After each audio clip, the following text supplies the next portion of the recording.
Alright, we should be live. Microphone looks good. Window capture's got it. Alright, so we're back. And hopefully this will be the conclusion for building the Sixth Doctor and Ian Chesterton. We have 10 more cuts to make. It's been slow going, but... So... The big thing I decided was to, since I'm going to build a second version of this deck where we pair the Sixth Doctor with Romana the Second instead, was to make sure I'm focusing more on the saga aspect of the deck rather than the tokens aspect of the deck. Like, Romana will still be running a bunch of sagas that make tokens, but needing a critical mass of sagas for Ian to do his thing was cutting into other deck space. And I think if we had cut Ian and replaced him with Romana, we would be able to build a not completely different deck. There would still be a lot of overlap, but there are certain cards that don't work as well with Ian as they would with Romana and vice versa, so... And there were cards that I wanted to run but would need to cut from Ian, so to make myself feel better about cutting them from Ian, we're probably going to run a bunch of them in Romana and cut the things that we're leaving in because it's Ian. So, we need 10 more cuts. Might have one more ramp spell to give, but that's about it. So...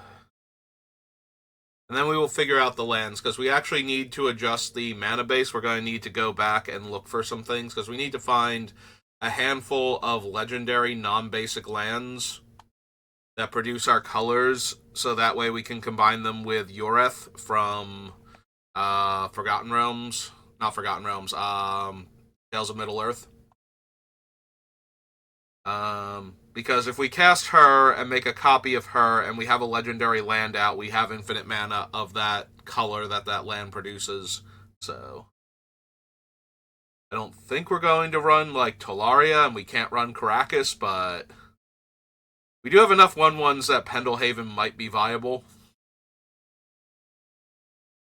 We already have Boseiju, but we might throw in...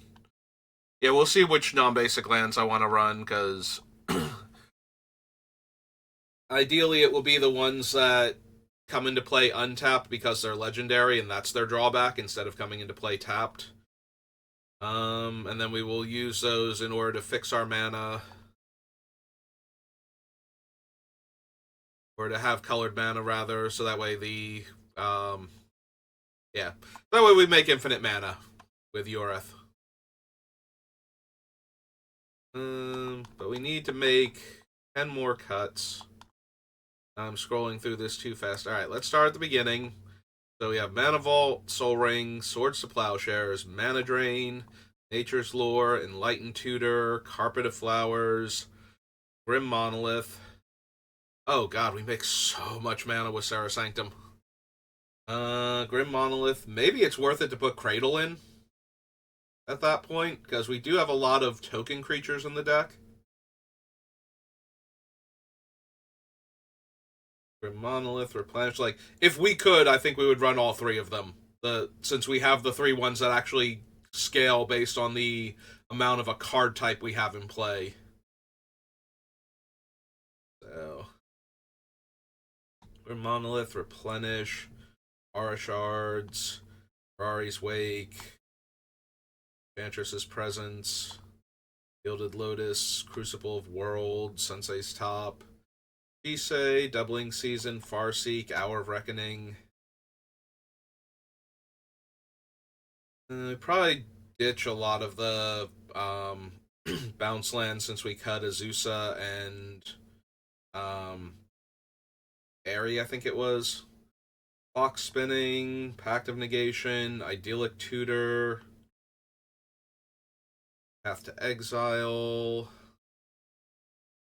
Flowing Chalice, Karn Liberated, Parallel Lives, Cyclonic Rift, Disallow, Intervention, Pointed Procession, History of Benalia, Mothering Tithe, Firemine Vessel, Oko, Conquers Death, Intervention, Best the Sea God, Skyclave Relic, Battle for Bretgard, A Search for Glory, Farewell, Offer You Can't Refuse, Mondrak, Goldberry, Yoreth, Samwise, Or the Last Alliance, Huntsman's Redemption, Three Blind Mice, Welcome to Sweet Tooth, Three Visits, Starfield of Nyx, Sithis the Harvest Hand, Jeweled Lotus, Jaheira, Scavenging Ooze, Arcane Signet, Nefarious Protection, Flawless Maneuver, Fierce Guardianship, Adrix and Nev, Clever Concealment, Herbs and Stewed Rabbit, Song of Arendelle, Undo Spirit Dancer, Death, Crisis of Conscience, Curse of Fenric, Sea Devils, and our two commanders, and Mana Crypt. Alright, so nothing on that list immediately jumped out on me, as we can definitely cut this.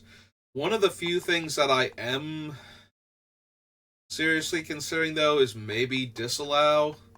The biggest reason to run Disallow is my concern about activated and triggered abilities when you can't counter the spell itself for some reason, or when it's already resolved and now you need to counter the activated or triggered ability.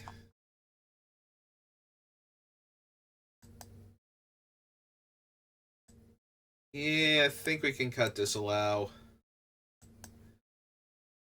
It's one of the weakest cards still on the list, and my hang-ups on Thassa's Oracle notwithstanding,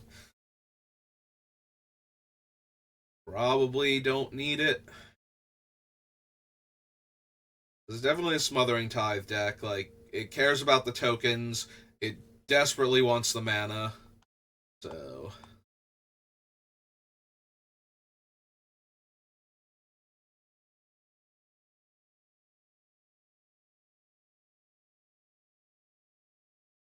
Yeah, running a 3-mana counter spell just so I can deal with the corner case frustrating thing. And that's assuming that I'm allowed to deal with it in the first place. Like, if there's a thing that's stopping me from casting a counter spell on either the Thassa's Oracle or the Demonic Consultation, um, is stopping me from casting spells, then I also can't disallow the trigger. It's not like running Nimble Obstructionist, where it's like, oh, it's okay, it's an activated ability that will stop you then.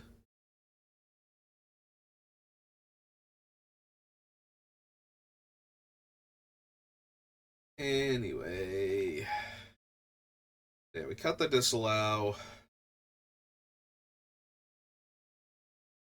We take one more look at my mana sources down here in the mana source section.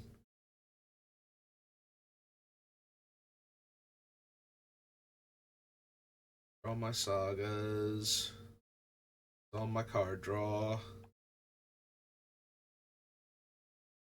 It's a Mana Crypt, Arcane Signet, Jaheira, Jeweled Lotus, Sanctum of Fruitful Harvest, 3 Visits, Yoreth, Nissa. I cut Nissa, didn't I? Like, she's already off the list? Yeah, she's the only copy. Alright, so we strike down Nissa from the list down here. Ooh, I got rid of the Sanctums too, didn't I? Like, I decided, like, for this version... Sarah Sanctum. Yeah, I did. Okay. Here. Let's go down to this one in the card draw section. Rid of that. We got rid of the Honden also. These are the type of cards where I really wanted to keep them, but we'll do it with Romana instead of Ian for that reason, so... This is already off the list.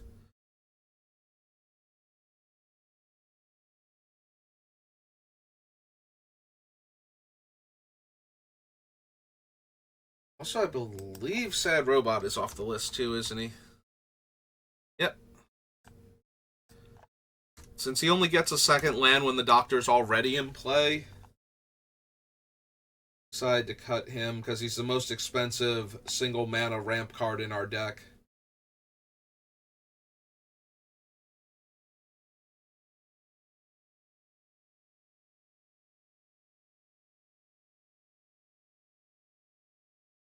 Like, I can see cutting the 3 visits, because that leaves us on the cheaper end. We still have Mana Crypt, Arcane Signet. I'm not really counting the Jeweled Lotus. It does help get us to the Doctor or just cast Ian immediately, but the Mana Crypt, Arcane Signet, Everflowing Chalice can be cast on 2. The 3 visits that I just glossed over: Farseek, Monolith, Carpet of Flowers, Nature's Lure, Soul Ring, and Mana Vault. So yeah, we've got like 10 2 or less mana ramp cards. I think we can cut 1. Still be okay. It's also possible we might be able to cut the Gilded Lotus, since we cut Ezeret, since that is our most expensive ramp card. It's not like we don't need the mana when we get to like 5+ mana, but also it ramping us from 5 to 8 is relevant.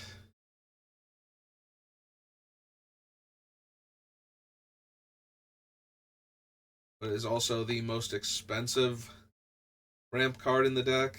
It is a lot of mana though, so I am inclined to keep that, but maybe we can get rid of 3 visits.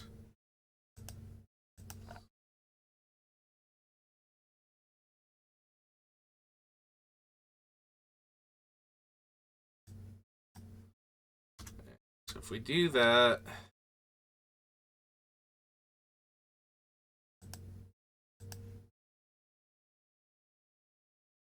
brings us down to 68. We have skipped the internet's favorite number. Oh well.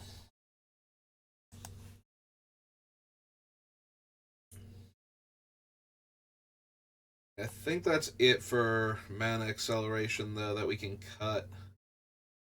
So we're going to need to find 8 more cards.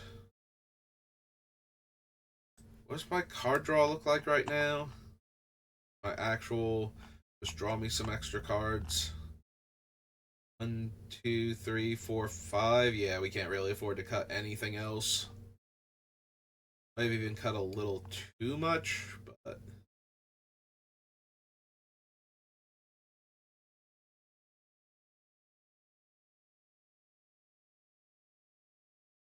Alright, so we need 8 more cuts. Oh, let me double check the interaction. So the Curse of Fenric, Crisis of Conscience. Curse of Fenric is really only killing like 2 to 4 creatures, but it does it pretty reasonably. Like, we kill their creatures, we give them 2/2s with Death Touch, but then we can make the 2/2 with Death Touch fight Fenric, so it's entirely possible we just kill effectively 2 creatures for each Curse of Fenric that shows up. Also, it is possible to turn, if we copy the Curse of Fenric, it's possible to turn 2 different creatures controlled by the same player into Fenric, so that way it will kill one of them immediately, and then have the mutant fight the other Fenric. So it's not actually that bad of a removal spell in this deck. Crisis is one of our wraths. Here's Guardianship as a counterspell. Offer. Farewell is a wrath. Best the Sea God. Locks their stuff down and then steals it, while giving me an 8/8. Intervention is a disenchant. Elspeth conquers death. Oko can mute anything by turning it into a 3/3. Disallow. Ulamog. We cut Ulamog from the main deck, right? Like, Ulamog's not on this list anymore. Yep, okay. We just cut the Disallow too, so we can get rid of both of them. Cyclonic Rift, Karn Liberated, Path to Exile. The Cyclonic Rift also helps with the Curse of Fenric, if we're turning all of their creatures into 2/2 Death Touch tokens, then we can just bounce them all. Then the original creature is dead, and now the token's gone too.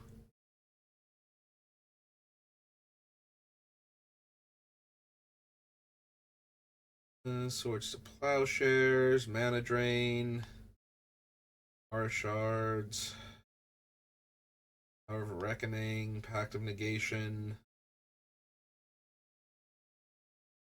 I really want to keep all of those too. Okay, so what are the remaining cards that are unique to this deck that are trying to do fun things?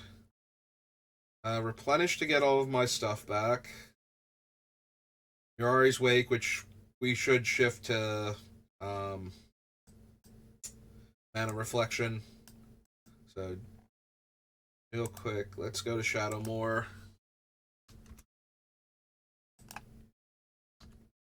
Since we have so many artifact mana sources, we really want Mana Reflection instead of Mirari's Wake, even though we have a bunch of little creatures also.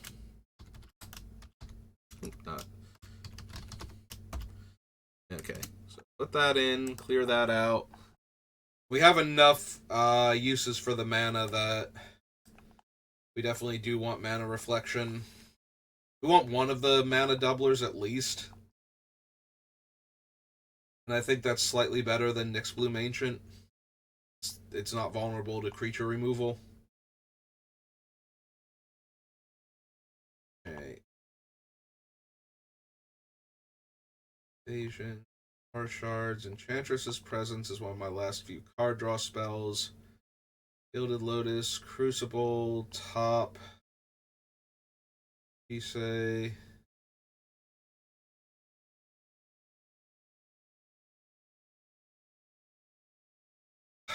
We have Clock Spinning. We have the land that can remove the counter. Just, I love that Chisei actually works in this deck, and I think this is the first time. This is definitely the first time I've looked at Chisei and gone, no, I really want this in the deck. And so I really want to try and get Chisei in here. I don't know that it's going to work, but I would like for that to happen. Alright, so flip side of that, real talk. Do we actually want Doubling Season itself? So obviously Doubling Season doubles the number of tokens that I make, and that is huge. But it also speed reads through the sagas. And that is not always something I want. So is Doubling Season actually worth it in the deck?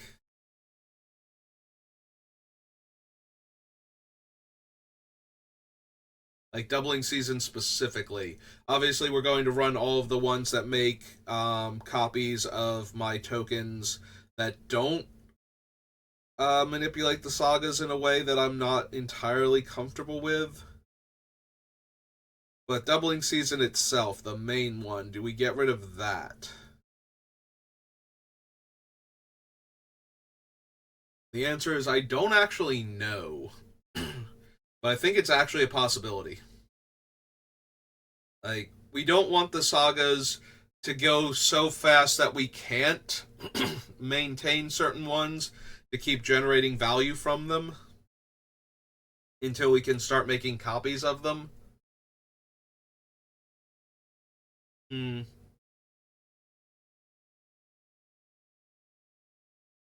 It's actually a possibility that we want to cut Doubling Season itself from the list of doubling effects.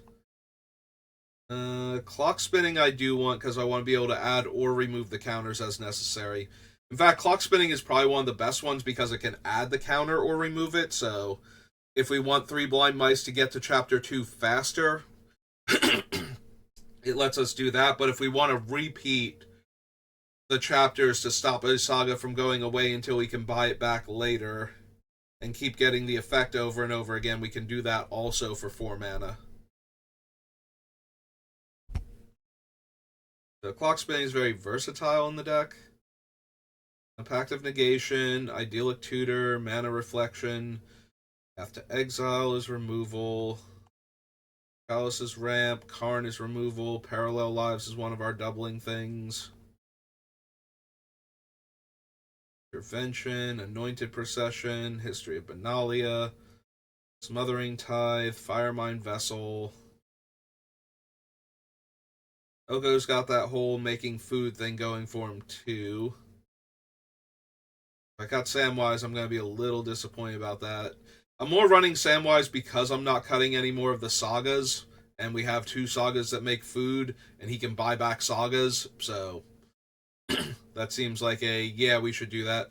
Also, that means we'll probably be running the Shire as one of our legendary lands. For Brettguard, Search for Glory. You can grab a legend or a saga. We have like 1 snowland for good measure. Maybe we'll run like a basic snowland of each type on top of that. You can't refuse. Farewell. Mondrak. Goldberry. Yeah, I don't want to cut Eorth because of the infinite mana. I don't want to cut Goldberry because of her ability to manipulate sagas. Especially if we have 2 of her. Samwise. You need like 8 more cuts, and I found 1 card that is not any of the specific subsets that I've decided not to cut from anymore, where I actually feel like I could cut it. The other thing is Adrix and Nev is, I think, our worst token doubler overall. Like, it's a creature like Mondrak, but can't gain indestructible. And yeah, it's the same mana cost as a lot of the other token doublers, but it's only a 2/2 creature, so it's very easy for it to die.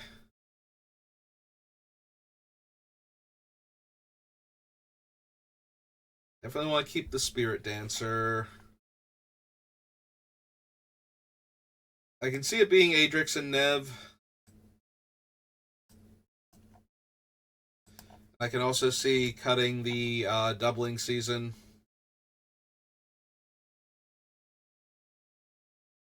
Alright, so if we do that, and we do cut doubling season, which definitely makes for an interesting moment in the deck. Like,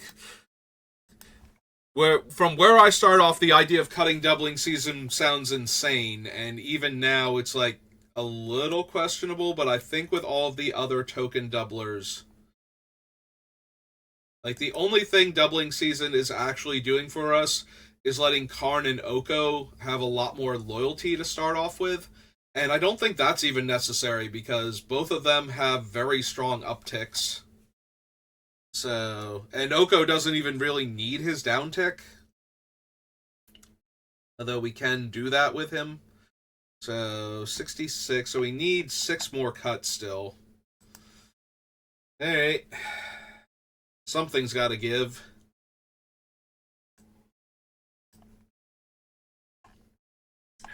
Maybe it is the Gilded Lotus. We have a lot of other ways to make a ton of mana. Gilded Lotus is the most expensive, but also the largest mana boost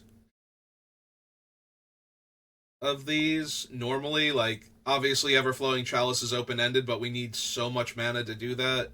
And there are times where Eorth is going to go infinite, but past that, nothing else is giving me... I guess Jaheira can potentially give me a ton of mana in a single turn.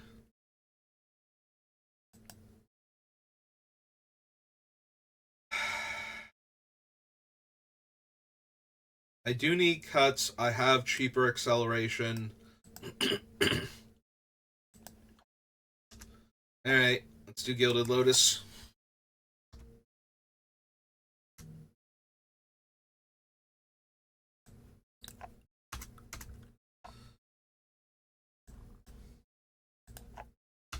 Alright, 5 more.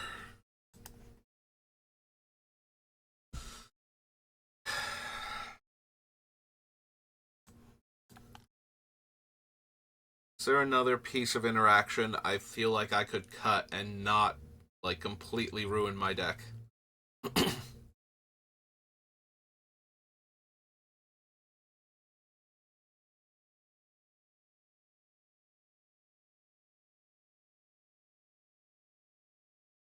Like, in theory, I can cut Cyclonic Rift.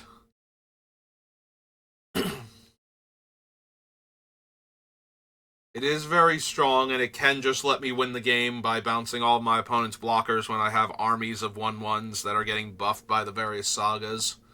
That is not unreasonable to do, or to have in the deck, rather, but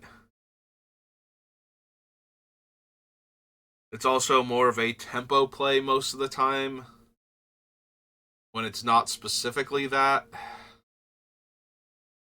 And it has to work too. Like, if we Cyclonic Rift and somebody else Cyclonic Rifts, then we just, gave everybody back their cool things, and we have to rebuild also. The only upside is that we kind of forced it to happen on our turn, but after we spent 7 mana, so. And they probably did it mid-combat, so it's not like we're going to be able to recast a bunch of stuff if we lost, like, our Jaheira or Mana Rocks or anything. Hmm.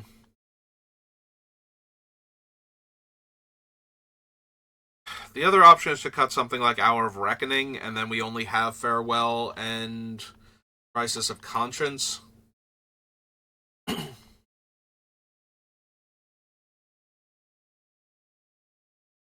Hmm. We need cuts.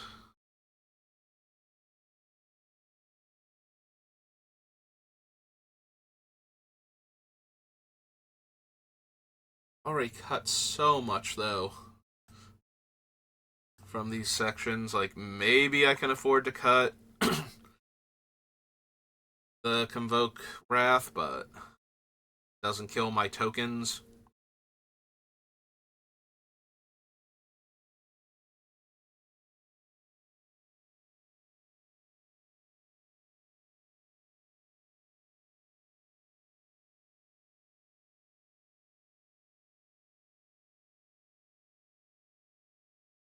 We are so close to being done. I just need to figure out what cards we don't actually need.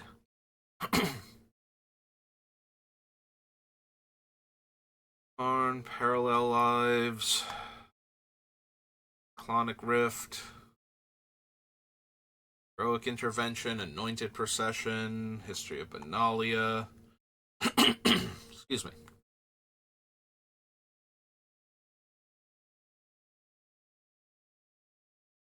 Intervention, Best the Sea God, Battle of Breckguard.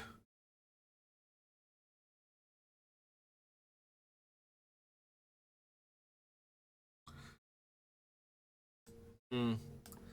We did cut, what's its name from Mirage. Oh no, we do still have Enlightened Tutor. Do I want to cut Enlightened Tutor?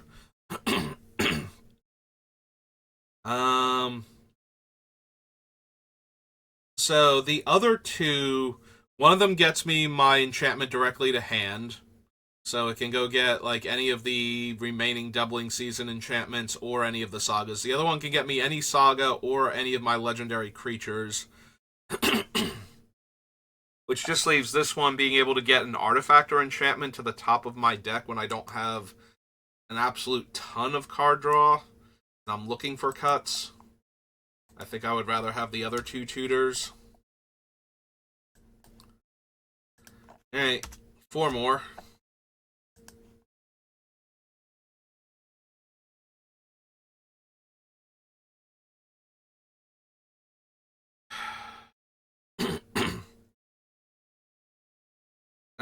It's possible we cut the Carpet of Flowers. It's also possible we cut the Jeweled Lotus. We have enough other ramp. Just the idea of sticking the Sixth Doctor early and casting our artifact mana ramping sources just seems so much stronger than anything else we could be doing. The times where that actually works, where we just turn 3 Doctor or turn 2 Doctor and turn 3 cast, any of our other remaining ramp spells. Well, any of our remaining historic ramp spells.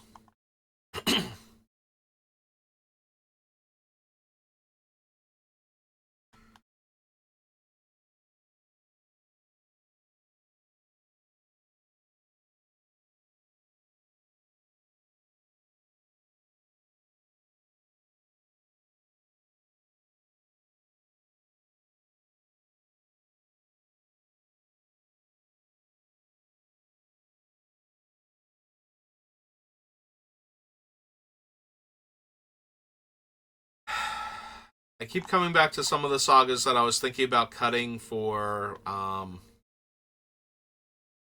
like the Romana build, and it's like some of them we can still technically cut, but then we have so few sagas left that I feel like we're losing too much of the value for Ian.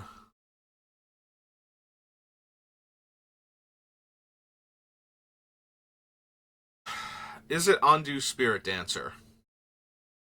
Like, we cut a bunch of the other things that would one shot per turn let me make another copy of something the Doctor was copying anyway. Because we cut Strionic Resonator, Claire Oswald, the Lithoform Engine. Like, we cut all of those cards that are basically just another extra trigger on the Doctor. So this thing copying mostly the sagas is just another trigger on the Doctor. And then on rare occasions, it will copy one of the remaining doubling season enchantments, which we have 2 of. Yeah, okay. I'm talking myself into it. Like, that one makes way more sense with Romana, where we could make another token copy of it with Romana's ability. So. Um.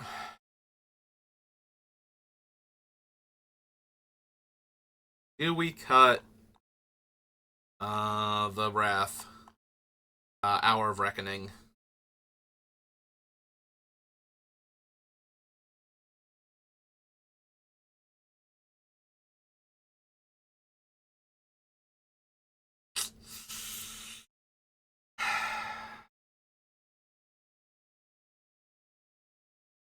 I think Crisis of Conscience is better in the deck. I just don't know if I can afford to cut a Wrath that leaves behind all of my token creatures. Although maybe this one's worse in this version because we're not going to make like token copies of the Doctor or anything. So yeah, yeah, okay.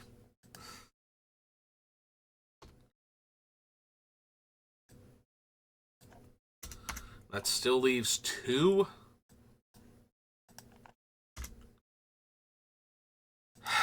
Alright, only 2 left. We can do this. I have faith in us.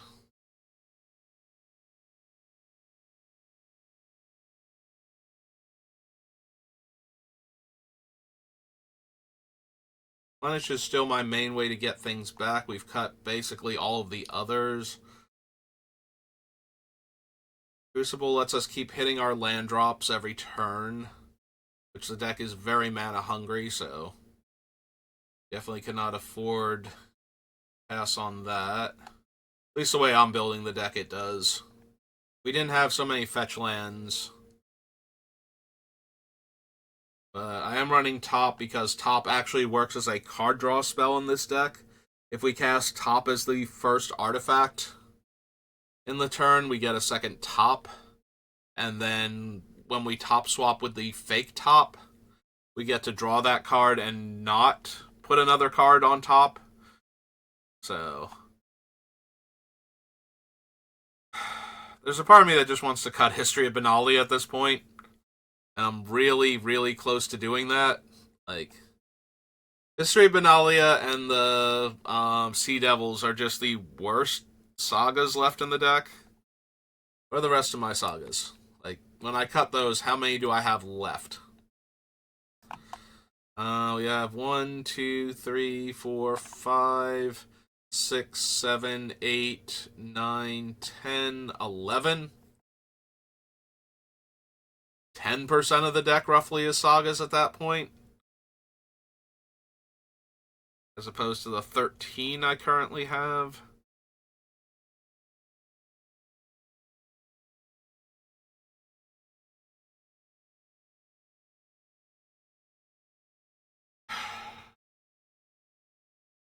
Like, those are the two easiest cuts. No, this thing isn't even in our deck anymore. I have 4 card draw spells. Ah, it's so bad.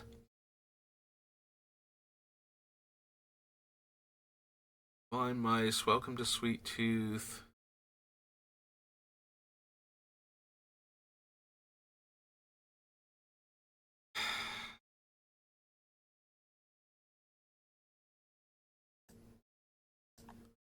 Yeah, I don't want to get rid of 2 of the cheap sagas that I could copy.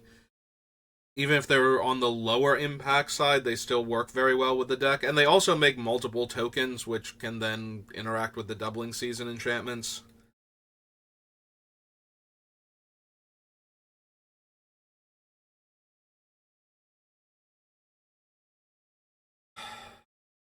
Crucible, top, art, clock spinning, Pact of Negation, Idyllic Tutor, Mana Reflection, Path to Exile.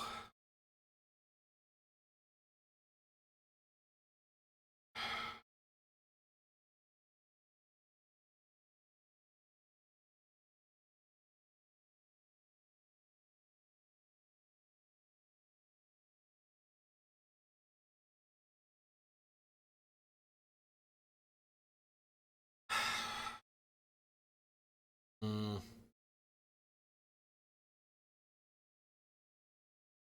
Two more cuts.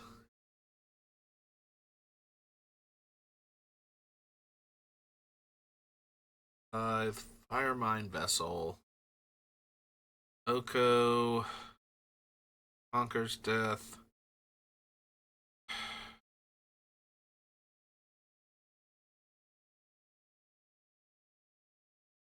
Andrak. Goldberry. Samwise. War. Huntsman's. 3 Blind Mice. Welcome to Sweet Tooth. Garfield of Nyx. Sithis. Yeah, if it's not going to be either of the sagas, then it's got to be...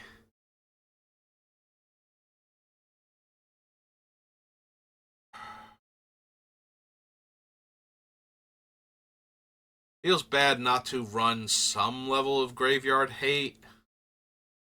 Do I need to do the thing where I cut the Scavenging Ooze and run the Desert at that point? To make room for a card?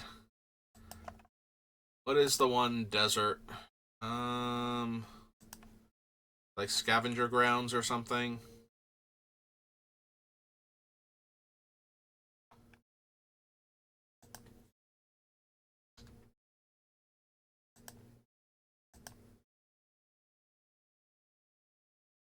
Because we have Crucible, we can replay the land if we need to.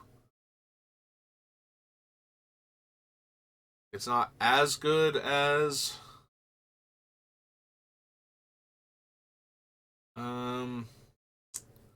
Scavenging Ooze, but at the same time, I am hurting for deck space. This is Hour of Devastation, so if we cut Scavenging Ooze as our Graveyard Hate card, go to Hour.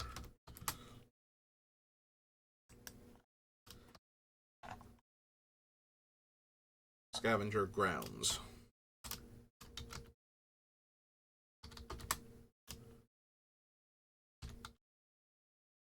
Okay. That's 61, so one more card. What is the worst card left in this deck? What one card? Let's start with where we were before. I was looking at Commander.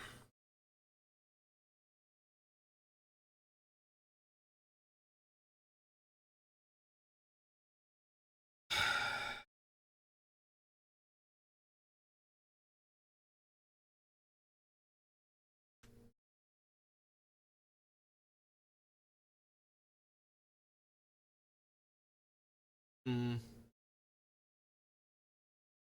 Do I cut Flawless Maneuver because all it can do is protect the Doctor and my other creatures from destroy effects? Like, it doesn't protect my tokens from getting bounced or exiled. It doesn't protect the deck from exiling effects or things that put them back into the deck. So Terminus, Farewell.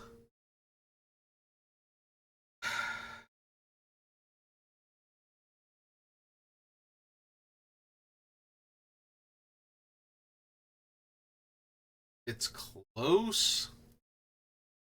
It is still a free spell that protects the Doctor from targeted destruction effects or board wipe destruction effects that I don't need mana for once I've cast him.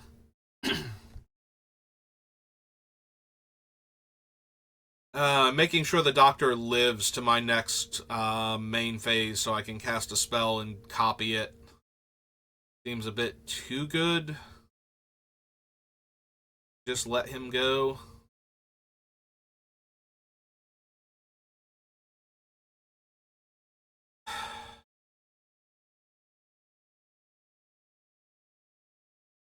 Alright, do I need Teferi's Protection, Clever Concealment, Fierce Guardianship, and Heroic Intervention at this point?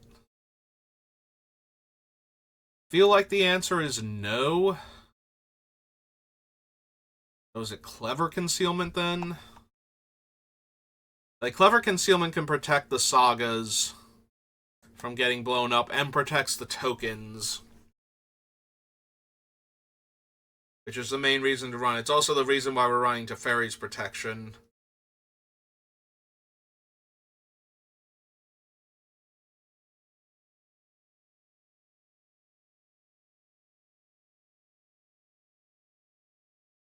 So maybe it's Heroic Intervention then?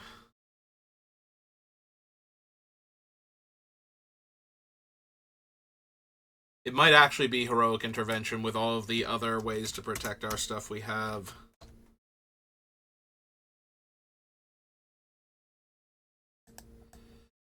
Yeah, okay. So let's cut Heroic Intervention then as the last one.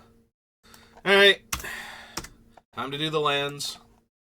So, here. First things first. Clear these off. Let's figure out where we're at with lands so I can bump off the ones I know we don't need. You want to keep Ancient Tomb, Sarah's Sanctum, Croson Verge, Fetches, Temple. Get rid of the Sanctuary, Chancellery, and Growth Chamber.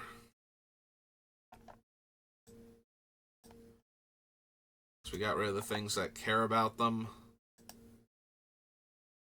Seaside Citadel, Reliquary Tower. We can actually probably get rid of Reliquary Tower at this point. I cut a lot of the extra card draw. I don't think I have room for another colorless land.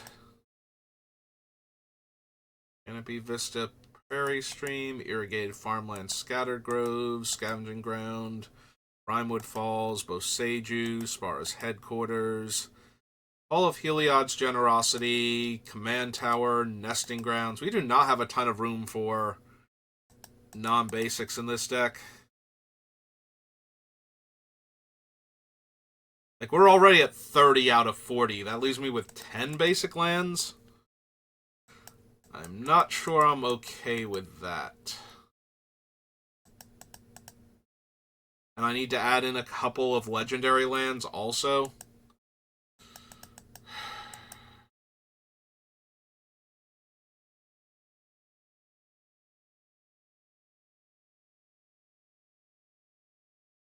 Do I get rid of, like, Canopy Vista and Prairie Stream then?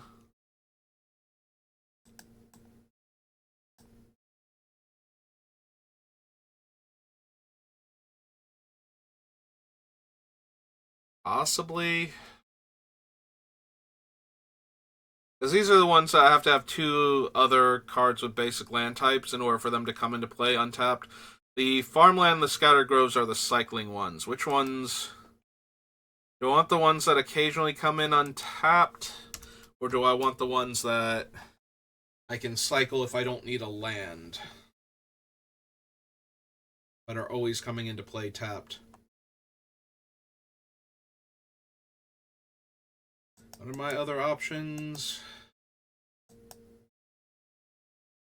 Like, Rimewood Falls partners with whichever cycle to give me a blue-green dual land. And it's also a snow land for Search for Glory. As far as headquarters is tutorable. Man Tower is always untapped. I am wondering if I cut Seaside Citadel also to make room for a legendary land instead.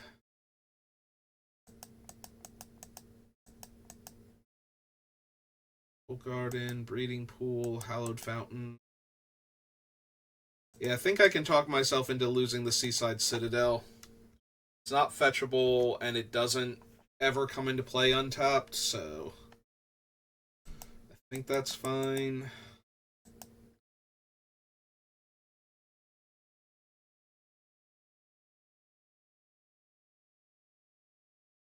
The deck is very mana hungry. Maybe I want to cut the ones that come into play tapped.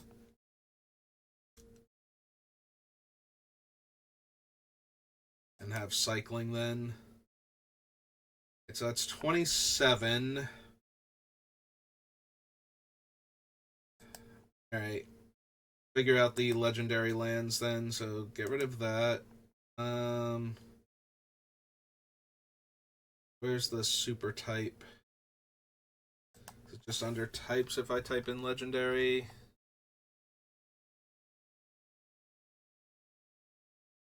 Alright, so is legendary, is land.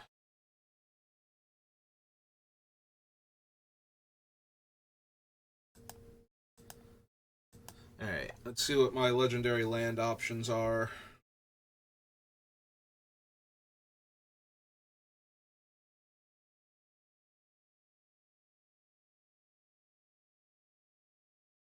Don't need Baldur's Gate. Have Boseiju already. Iganjo. Or Iganjo. Probably not. Like Stones of Trocaire. Cradle, maybe.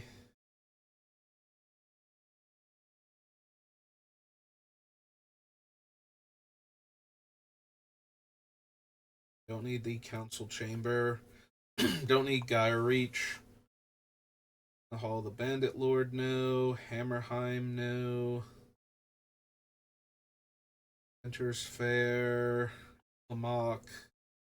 And Caracas. Necropolis. Kirkheap. Warhaven doesn't make colored mana. Most of my legends don't have tap activate abilities, so we don't need Minimo. Minas Morgul can't run. Minas Tirith. Wait, one tap, draw a card only if I attack with 2 or more creatures.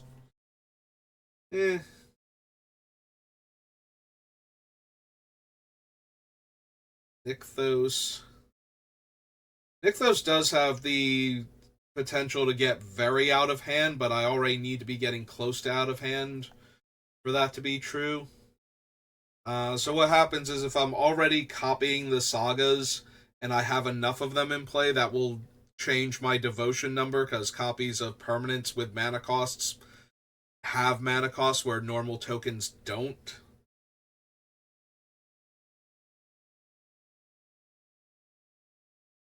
But technically,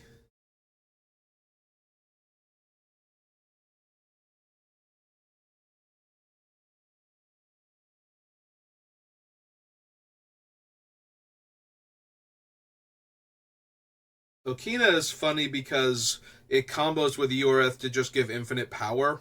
Like, if I make infinite green mana and then I use the combo to untap, like if I make infinite green first by untapping Okino for mana, then I can use that infinite green to repeat the process, but now to pump power instead on one of my legendary creatures, like the Eorth that's going to finish untapped when I'm done untapping everything. Just let her attack for 1,000,000,000.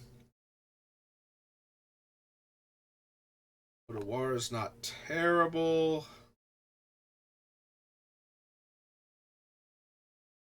Kendall Haven's not terrible.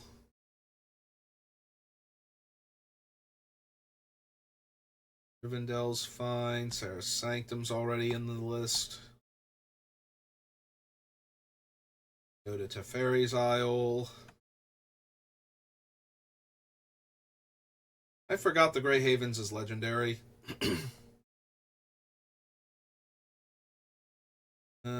Probably do want the Shire just because of its interaction with the sagas that care about food and Samwise.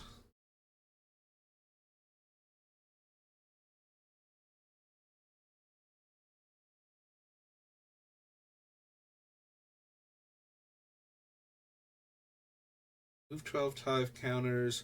Exile it. Shuffle your graveyard and hand into your library. Draw 7 cards. Only if you control a Time Lord. I mean, I can put that in there. That does technically work. Temple, Yavimaya, and Yavimaya Cradle of Growth.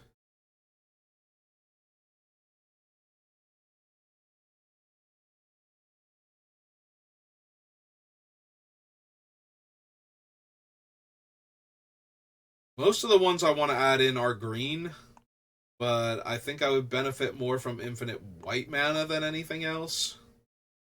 We already have Sarah's Sanctum.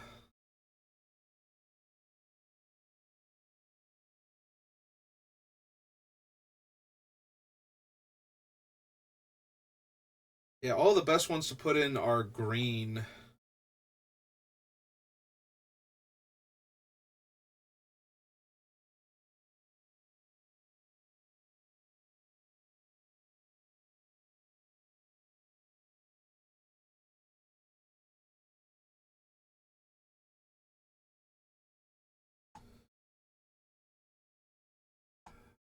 So we could put in flagstones, because flagstones, if something happens, we just get a new land to replace it. I don't think that either of the Iganjos are particularly worth it. Not super thrilled with Minas Tirith either. Although it's not too hard for it to trigger. Nykthos has a lot of potential upside, but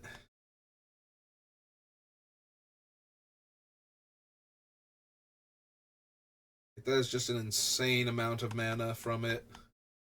As long as I have, like, at least one devotion to each of my colors, at least one, we can still technically make infinite mana of that color as long as we are able to generate a large amount of mana from one of the colors. Because we'll activate it for the one color, get a ton of that, use the Eorth to untap it, tap it again using the mana we already got from it, but this time to make the color that we want. Use the non-legendary Eorth to untap the legendary Eorth and the Nykthos, and just keep doing that. So we can actually make infinite mana of any color with Nykthos, as long as we have Devotion 1, and as long as we have, like, Devotion 4 to one of the colors. I think it is. It might be 3, but 4 will definitely do it. Do I want Okina just to make potential infinite power with Eorth? Because that's the only combo it really has with Eorth, is that it can make her infinitely huge. I don't... Like, the opportunity cost for putting in the deck is so low, though, that it is very tempting. I'm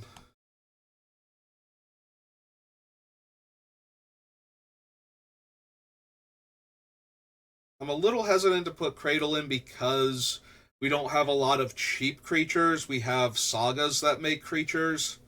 So once we've made a bunch of creatures, guys, Cradle works, but up until that point, it doesn't.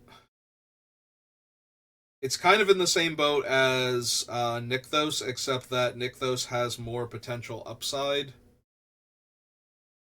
I do think we add the Shire, though. So we go to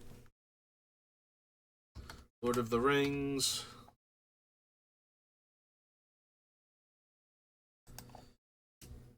We add in the Shire.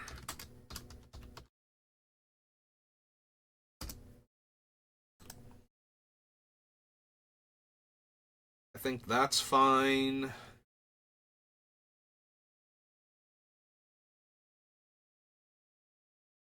Yeah, I want at least one white legendary land, because I think white mana is the more important one to go infinite with. Because then we can cast like things like Elspeth Conquers Death like 20 times or something, and just exile all of our opponents' high casting cost permanents. I do think we want the Flagstones of Trocaire, so that's Time Spiral.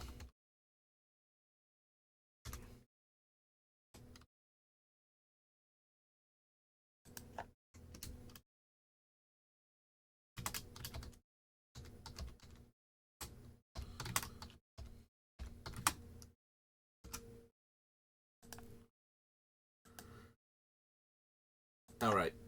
I went to where it is. I need to know lands now. So we have 29, so like one more before we're really pushing it. Like only having 10 basic lands leaves you very vulnerable to non-basic land hate.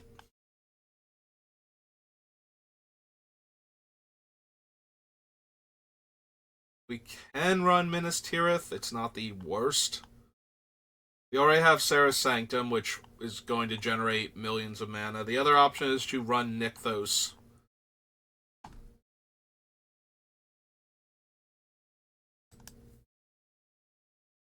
Which is only really generating infinite mana when we have Eorith, so I think that's not great either.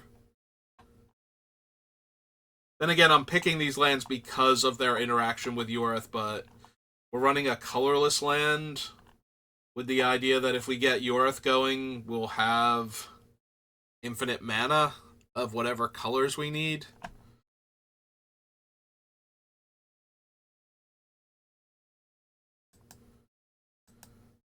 This one is from Theros specifically. Okay, I couldn't remember which one of the Theros sets it was.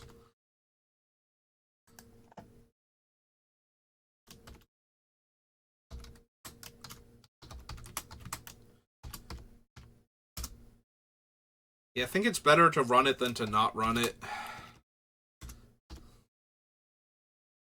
Like, it's a very low opportunity cost to put it in the deck in order to have it work.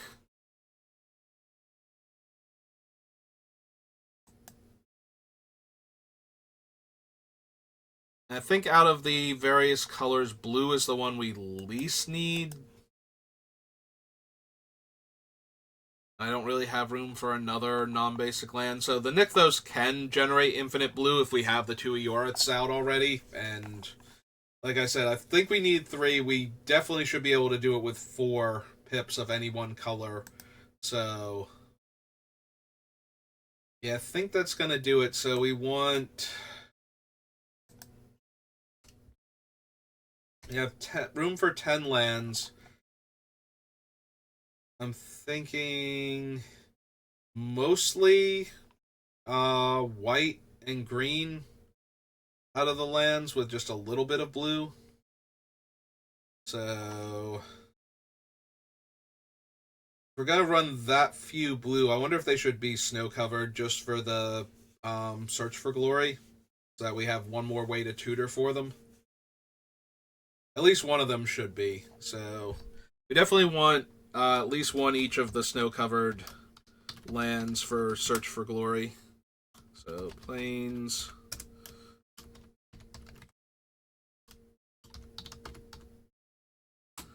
covered forest, snow-covered island.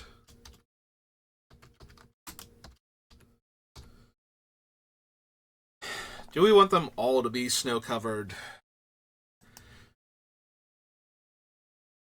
Snow-covered is very rarely a downside, but it can be. One of the biggest things is extra planar lens, unless the player running it is running snowlands to try and throw people off because people run snowlands less often than regular basics.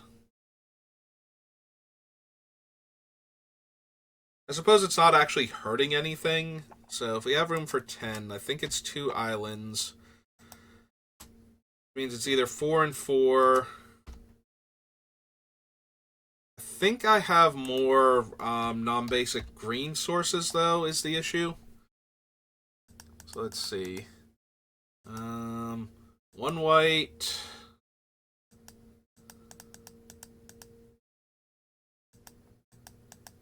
2 white.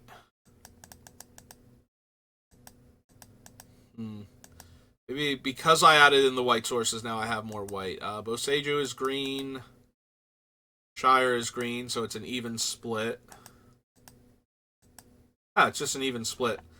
Alright. I think that'll do it then. So, 4 plains, 4 forests, 2 islands. And then all of our dual lands and fetches. Alright, I think that's going to do it. I think we will call it there, and that will be the Sixth Doctor and Ian. Maybe a few days before I can get to building Romana. I'm going to have a wisdom tooth pulled tomorrow, so I'm not going to be talking much for like a day or two after that. So, but yeah, we'll call it there. So if you're watching this on YouTube, thank you for watching, and I will see you next time. Have a good rest of your day.